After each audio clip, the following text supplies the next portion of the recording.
যেসব ভাইয়েরা নতুন আসবেন সৌদি আরবে তাদের জন্য অলরেডি আমি ডিরেকশন দিছি অনেক ভালো ভালো যথেষ্ট পরিমাণ চেষ্টা করছি। আমি যতটুকু জানি যতটুকু বুঝি ওইগুলো আপনাদেরকে বোঝানোর জন্য।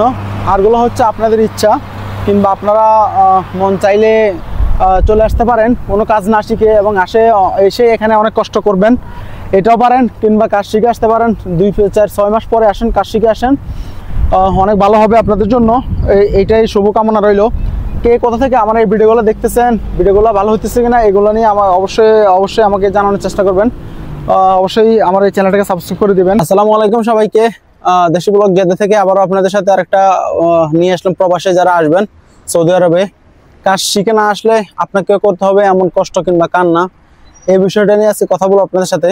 আমি বসে আছি হচ্ছে একটা পার্কে, সৌদি আরব জেদ্দা শহরের একটা নতুন পার্ক, এটা আমাদের বাসার সাথে, ওইটাতে বসে আছি। তো আপনার সাথে আজকে বিস্তারিত কথা বলার চেষ্টা করব।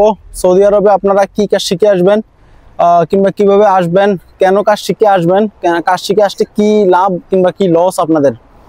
আসলে সৌদি আরবে যারা আসে বাংলাদেশ থেকে বেশিরভাগে বলতে পারেন কাজ শিখে আসে না। মোটামুটি পড়ালেখা করে, তারা পড়ালেখা করার পরে বাংলাদেশে কোনো কাজ করে না, হয়তো বলে যে লজ্জা লাগে কিংবা শরম লাগে, এই জন্য কাজ শিখে আসে না। তো আসলে কাজ শিখে না আসলে সৌদি আরবে কি হবে কিংবা আপনাদের লাভ কিংবা লস কি, এই বিষয়টা নিয়ে আজকে আপনাদের সাথে কথা বলবো। যারা প্রবাসে আসবেন কিংবা বিদেশে আসার জন্য ঘুরতেছেন তারা অবশ্যই আমার এই ভিডিওটা দেখবেন। কোনো লাভ হলো কিনা ভিডিওটা পুরো দেখে ওইটা অবশ্যই আমাকে বলবেন কমেন্টের মাধ্যমে। তো দেখেন, বাংলাদেশ থেকে যারা আসে সৌদি আরবে বেশিরভাগ মানুষই কাজ শিখে আসে না। কাজ শিখে না আসার কারণে এখানে আসলে শুধুমাত্র তারা জব খোঁজ হচ্ছে লেবার কিংবা হেল্পারের কাজ, মানে যেটা কিছুই জানে না, যেটাতে বেতন একবারেই অল্প। ও যারা কাজে নেয় তাদের ইচ্ছার উপরে ডিপেন্ড করে যে তারা কত টাকা বেতন দিবে। যারা বাংলাদেশ থেকে নতুন বিদেশে আসবেন, অনেক স্বপ্ন নিয়ে আসবেন কাজ করার জন্য কিংবা আপনাদের স্বপ্ন পূরণ করার জন্য, আপনারা অবশ্যই বাংলাদেশ থেকে কাজ শিখে আসবেন। সেটা যেই কোনো কাজে হতে পারে। দেখুন, সৌদি আরবে আসলে আপনি 2টা 3টা 4টা কাজ শিখে আসলে এই কাজটা আপনার বিফলে যাবে না। এটা আপনার কন্টিনিউ যখন সৌদি আরবে থাকবেন, প্রবাস জীবন আপনি থাকবেন, তখন এই কাজটা আপনাকে অনেক হেল্প করবে, অনেক হেল্প করবে। আপনাকে কারো পিছিয়ে ঘুরতে হবে না কাজের জন্য, কিংবা কোনো চিন্তা করতে হবে না, টেনশন করতে হবে না।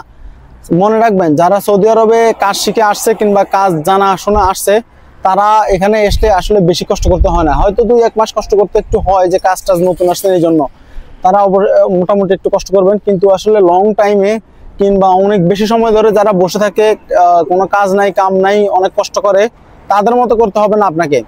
তো আপনি শরম লজ্জা ওগুলো আসলে লাইফে থাকে কিংবা হয়, ওইগুলো বাদ দিয়ে বাংলাদেশে অবশ্যই কাজ শিখে আসবেন। অন্ততপক্ষে যারা ওই যে রাজমিস্ত্রির কাজ করে তাদের সাথে কাজ করবেন, তাহলে আপনার এই কাজটাও সৌদি আরবে আছে, অনেক কষ্টের কাম। এটা এটাই সবচেয়ে বেশি কষ্টের কাম বলা হয় বাংলাদেশিদেরকে।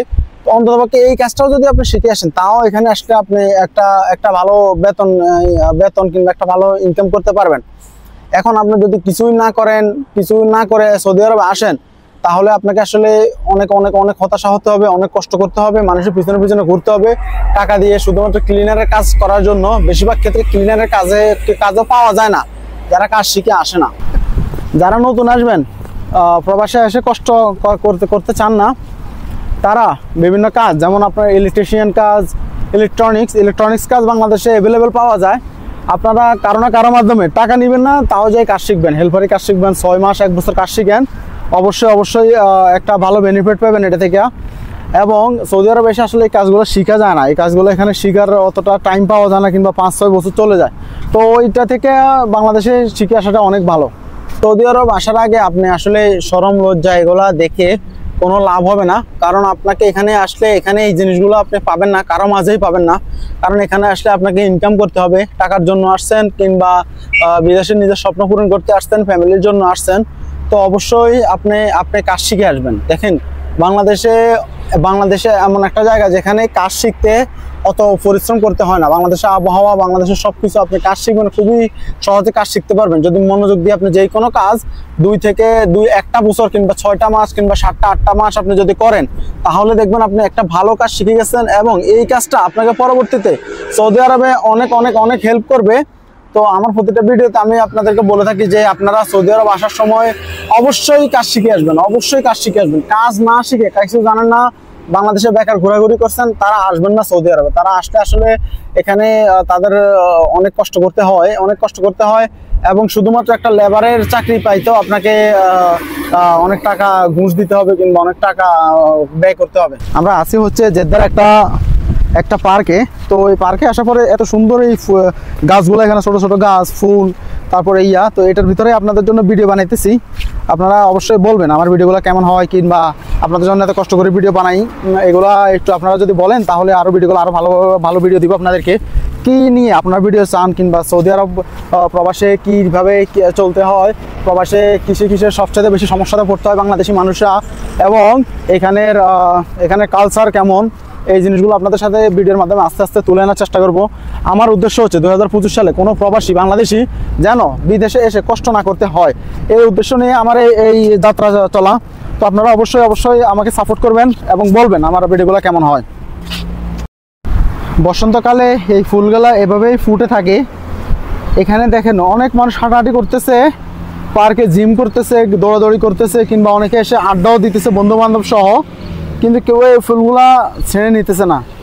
এটাই হচ্ছে আসলে বিদেশের সিস্টেম, কিংবা কেউ যদি ছেড়ে নেয়ও দেখলে এখানে জরিমানা করা হয় হয়তো, কিন্তু এমনি কেউ পাহারা দেয় না যে আপনি ছিঁড়তেছেন কিনা পাহারা দিবে, এমনিতে কেউ নাই। এটা হচ্ছে বিদেশের সিস্টেম। তো আরও ভালো ভিডিও দেখতে চাইলে প্রবাসীদেরকে নিয়ে আমার এই চ্যানেলটা অবশ্যই সাবস্ক্রাইব করে দিবেন। যারা টিকটক থেকে দেখতেছেন টিকটকে ফলো করে দিবেন, যারা টিকটক